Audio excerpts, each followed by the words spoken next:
Hi everyone, I'm Mindy Dreyer and welcome to Meet the Candidates Night for the Olentangy School District. We are asking you to watch this entire video. All the candidates will be answering the exact same questions. So we're going to keep it as fair as we can, and hopefully by the end of it, you'll get a better idea of who you want to vote for. The candidates are Felicia Castle, Jennifer Foyt, Brandon Lester. All right, our first question is, what compelled you to run for school board? Well, have you ever heard of the saying, a man's house, a man's castle? Well, I feel like the children's castle is their school. They spend so much of their life there developing. And currently, I feel like the school that they're in right now has a foundation that has some cracks in it. And you don't want a foundation with cracks in it. You want to have a strong foundation. So I was compelled because I want to fix those cracks in that foundation. I want to give them a strong foundation that they can develop in and successfully grow. Well, for me, it was kind of like the next natural best step. I have been really involved with the schools for about 14 years. When our oldest son passed away, we started a foundation in his memory, and we have been honoring his memory by providing music, arts, and enrichment programs to our students. Over the years, that kind of evolved into several things. I got very involved in Boy Scouts, so I've been a longtime Boy Scout leader, longtime Sunday school teacher. I've been super involved with the kids. Really in the field, like at the ground level. I'm the one that's out there teaching him how to build a fire or plant a garden if it's through his memorial foundation.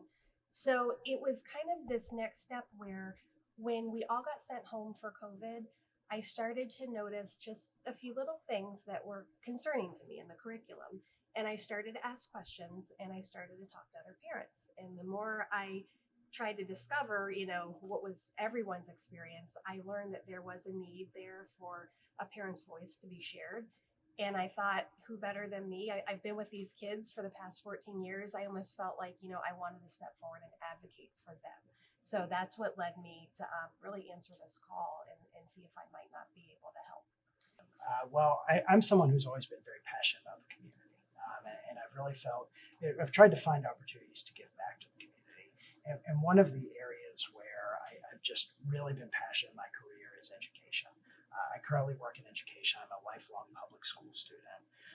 And so when I saw this opportunity arose, and certainly seeing all the challenges that the district has faced over the past several years and the challenges that are going to be coming up, I thought it's a great way to tie in my passion for education, my passion for public schools, and my passion for community service into a way that will really help the community out.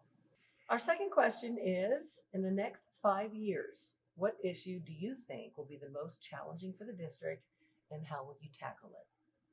I think obviously right now there are so many challenges, whether it be just dealing with a pandemic, and we've seen what those challenges have brought.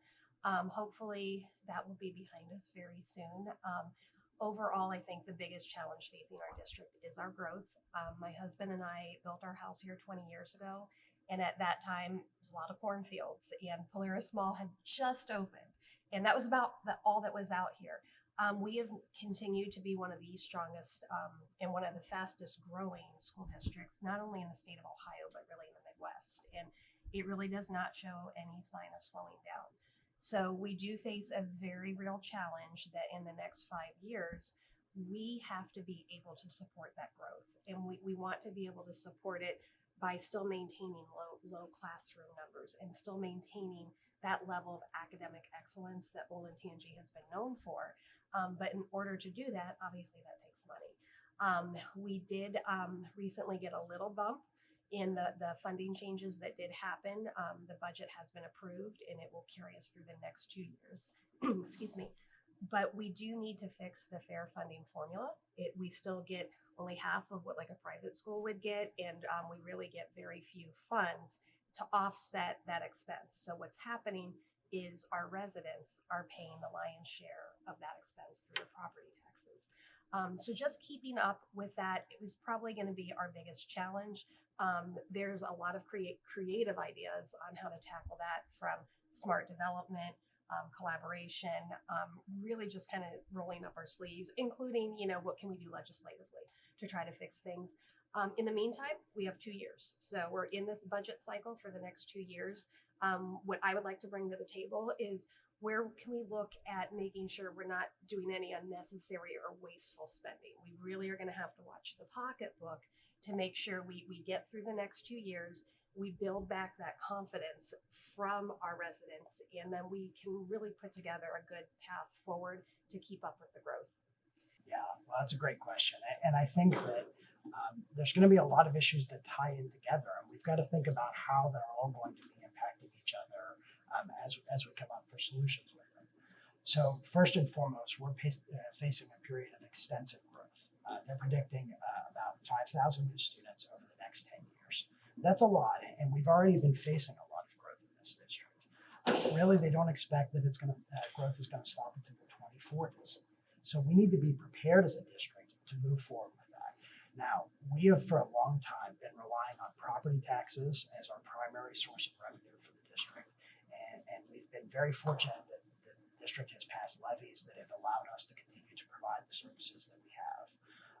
We've got to be able to get better state funding so that we can support that growth. Because if we don't, if the Fair School Funding Plan that was just passed isn't fully funded, if legislative priorities change over time, we're going to have a whole lot more students, and we're not going to have the resources to support them. So we as a board have to be able to think about how we're going to be able to advocate for proper funding, how we're going to be able to be good stewards of the community's resources, and how we're really going to be able to grow the district responsibly.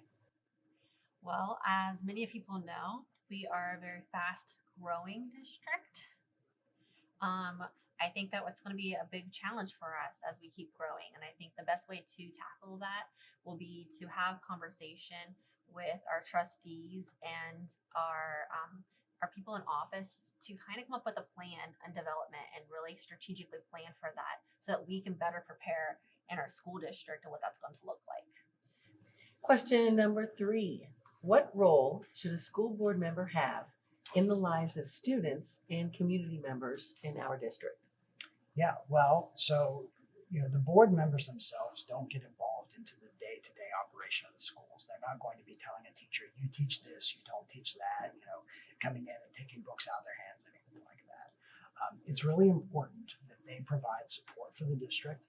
They're setting the policies, they're helping with the direction overall, they're supervising the superintendent, things like that.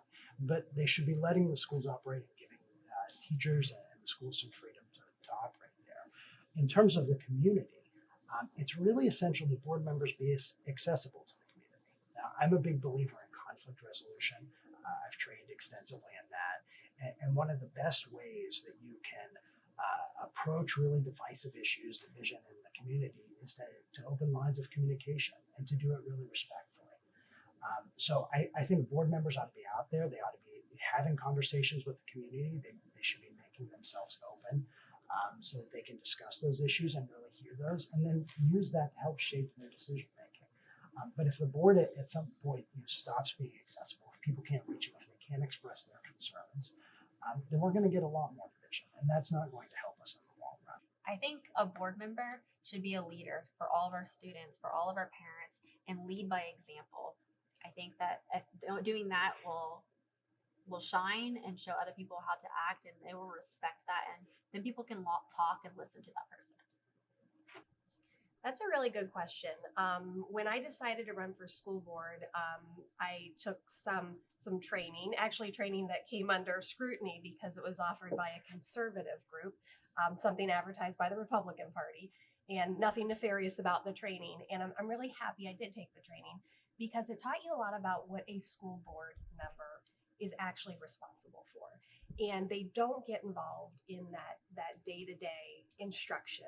What they do get involved in is just that overall oversight of policy and making sure that policy is being followed, and really just the overall 50,000 foot view of how things are going on, and then everything goes back down to the superintendent and then trickles down from there.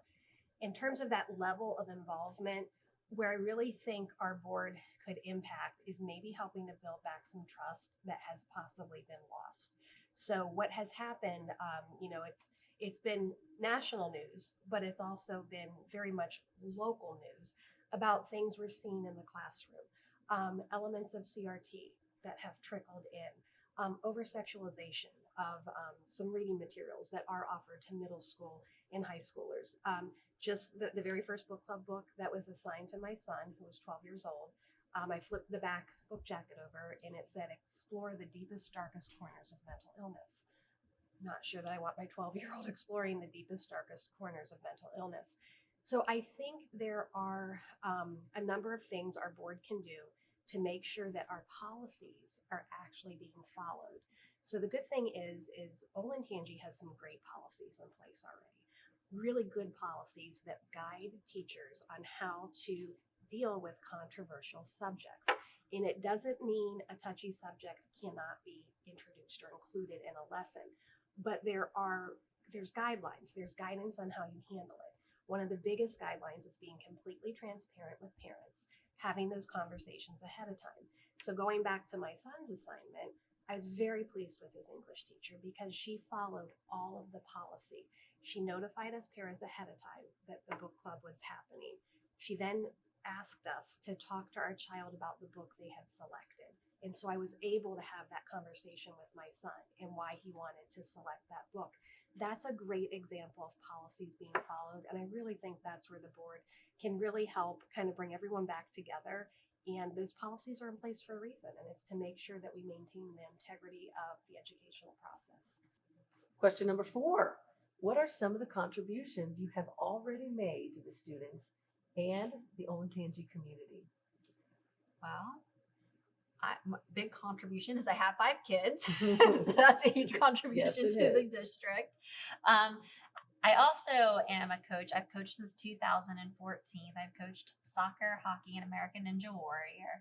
I'm a business owner in the community and I hire students in the community. So as a former student in a career center, I hire students in the community from the career center and from the high schools to work into my businesses. So I find that a huge part in growth in our community.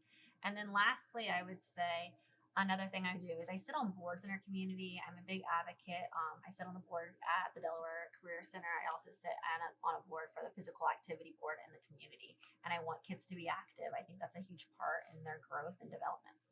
Well, kind of circling back to how we started, we really got involved, after Jarrett's passing. And if you count up the years, I would say we built an outdoor classroom at Oak Creek Elementary. There's another one at Freedom Trail Elementary. Huge musical contributions, and you would love this one, the broadcast department over at Orange High School. We have been able to support them. So from just that standpoint, that's been huge. I want to say the contribution I'm most proud of has probably been my work with my Boy Scouts, just getting to see all of our kids go through that program. The best thing about that program, my very first year, I had 18 boys. And they're like, yeah, you should probably have about 6 or 7. I mean, they really like to kind of cut it off.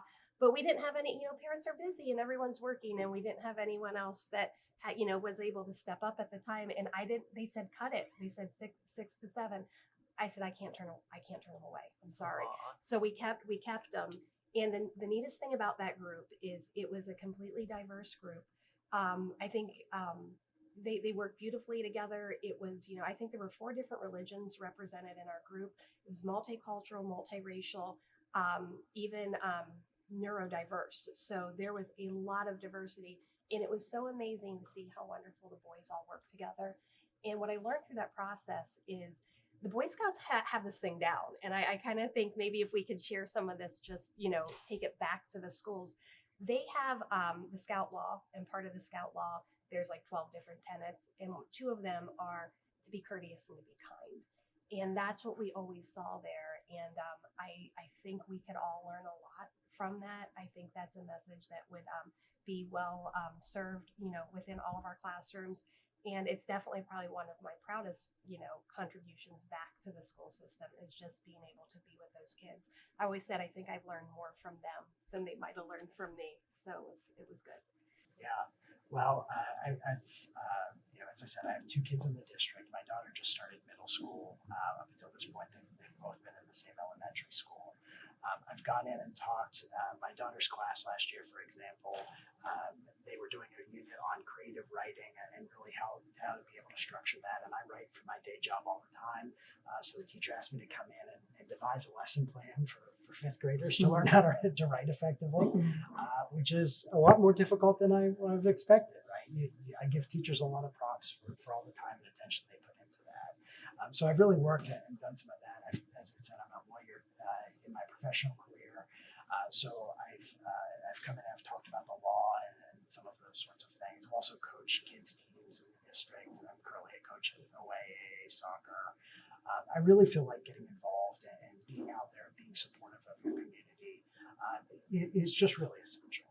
To what extent, if any, should school boards be involved in any curriculum involving cultural and or political subjects, such as critical race theory or inclusion? So what should the board do? What type of inclusion should they be when making those decisions? So what's great is that our board, we have great policy. And I think a part for our board is we need to follow those policies and make sure we continue to put policies in place that keep political agendas and critical race theory out of our curriculum. And we need to make sure that teachers are being held accountable to those policies.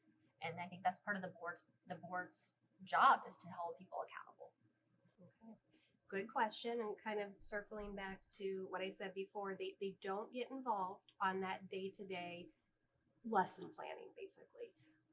But they are definitely involved in those policy decisions.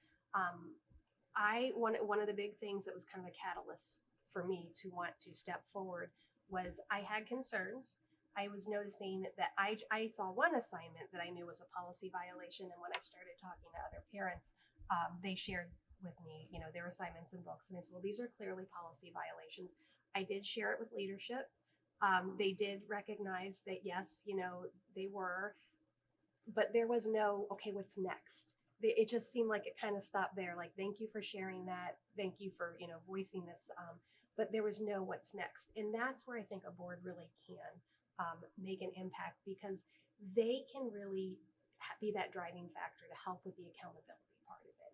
Okay, so we have policies. What happens when policies are violated? What does that look like? That's where a board can work with their entire team to put together a plan on how to navigate that. A lot of people want to know how I feel about CRT, and I'm against it. I think it's extremely divisive. I think there are way better ways to teach children about diversity. I myself am a grandchild of an immigrant family.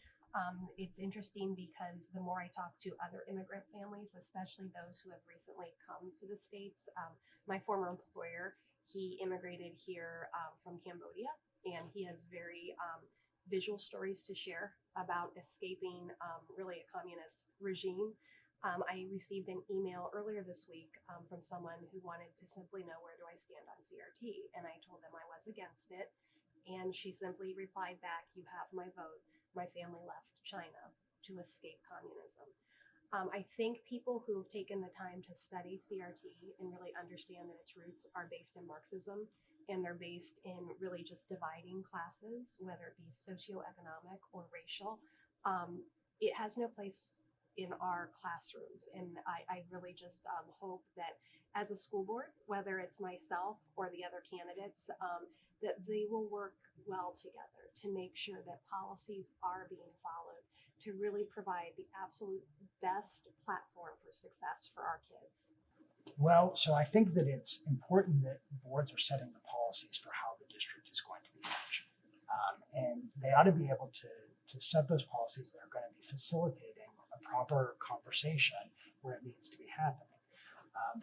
When we hear a lot of discussion about controversial issues, a lot of times it just sort of galvanizes on social media, and people don't actually talk to the teachers about it, right?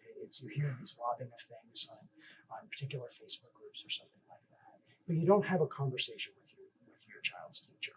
So I think the board should be setting up policies. In fact, we have a controversial issue policy, we have a literature selection policy that really enable and support parents talking to their schools. And a lot of that communication line, opening that communication line, is going to help solve some of these issues. Beyond that, I think it's really important that boards are, again, an open forum for community members to share their concerns. We can bring these back to the schools. We can share these things and help them think about it a little bit more effectively. But again, the board should not be coming in and telling teachers, you teach this, you teach this, you teach this. That gets to a really dangerous place, right? The board is essentially a volunteer position. We're not trained educators. I'm not going to insert my experience as a lawyer into someone's experience as a teacher when they've been doing it for 30 years. And finally, why should people in the district vote for you? What sets you apart? I think, you know what, I think just, I want to say my heart and my intentions. When I decided to do this, my husband looked at me like I had three heads. And he's like, you have been watching the news, haven't you? You're seeing how these board meetings are going. And he goes, I don't know, do you really want to sign up for that? And I looked at him and I said, if I don't, who will? If we don't stand up for our children, who's going to do that? And I did not want to take the chance that I would sit on the sidelines and just wait for someone else to step forward and be the voice for our students and for our parents. So I really think, my intentions come from the purest place of my heart. And that's just one that I want to do right by our children and really put our students first. And I think I really offer a unique perspective if I'm on the board, because it's coming from someone who has worked so closely with the children and really can navigate, on behalf of them, what is going to be beneficial to them, and just keep that laser focus on the kids, what is best for them, with the purest of intentions, because I don't seek a political career after this in terms of, people are like, what do you have to gain? And I'm like, well, definitely, just serving. Whenever you serve, I always say you get back so much more than you give. So definitely that, but I just really think the fact that my intentions are pure, they are for the good of the children and really just for the entire community.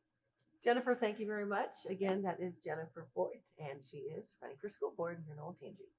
I would say that I'm going to be transparent. You can trust me. I'm going to listen to you. I'm going to be your voice, and I'm going to do the best I can there for you, and never give up for our community. I want Olentangy to succeed and be great.